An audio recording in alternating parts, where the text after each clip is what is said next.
మనసుకు చేరలేదు ఇన్నాళ్ళు అలజడి రేపుతున్న తొందరలు పరిచయమైన లేదు ఏనాడు శిరసును వంచమన్న బిడియాలు సరదాగా మొదలైన శృతి మించి ఆటలో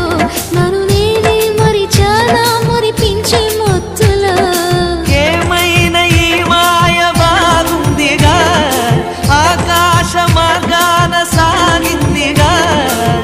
ముడిపడి వీడనంది నూరేళ్ల సంఖ్యల ఇప్పటికిప్పుడు